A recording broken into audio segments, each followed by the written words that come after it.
Biodata profil Herianti, anak bungsu Akiditio ditetapkan tersangka kasus sumbangan 2 triliun. Nama Herianti dalam beberapa hari ini menjadi perbincangan masyarakat. Anak bungsu Akiditio membuat heboh masyarakat setelah mengumumkan akan memberi sumbangan 2 triliun rupiah untuk penanganan COVID-19 di Sumsel. Seremoni pemberian bantuan diserahkan langsung kepada Kapolda Sumsel Irjen Pol Eko Indraheri pada Senin 26 Juli 2021. Turut hadir pada acara itu Gubernur Sumsel Herman Deru. 1 pekan berlalu uang bantuan itu tak kunjung diberikan. Herianti akhirnya ditetapkan sebagai tersangka pada Senin 2 Agustus 2021. Herianti dijemput langsung Direktur Intelkam Polda Sumsel Kombes Pol Ratno Kuncoro dari kediamannya pada pukul 7 pagi.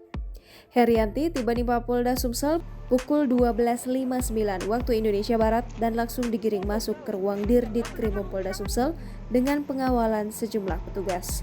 Tribun Sumsel pada tengah pekan menjumpai Rudi Sutadi bersama istrinya Herianti dan seorang remaja pria diduga anaknya baru pulang ke rumah dengan menggunakan taksi online sekitar pukul 13.42 waktu Indonesia Barat.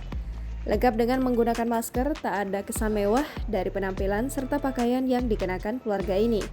Setelah turun dari mobil, mereka langsung bergegas masuk ke dalam rumah dan tak lupa mengunci pagar yang dilakukannya sendiri tanpa bantuan penjaga rumah.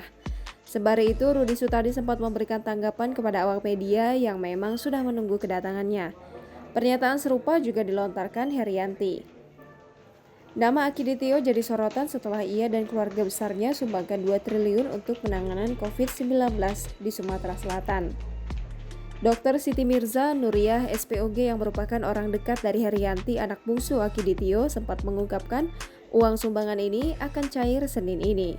Dokter spesialis kebidanan dan kandungan ini juga meminta kepada masyarakat untuk tidak menyimpulkan hal-hal buruk terkait niat baik keluarga mendiang Akiditio. Ia berujar tidak akan memberikan banyak komentar sebelum dana tersebut benar-benar cair. Sebab dia takut keluarga Akiditio akan semakin tersakiti dengan berbagai kabar yang beredar. Dia juga menjawab perihal kabar yang menyebut bahwa Herianti, anak bungsu Akiditio, memiliki utang pada beberapa orang, termasuk dirinya.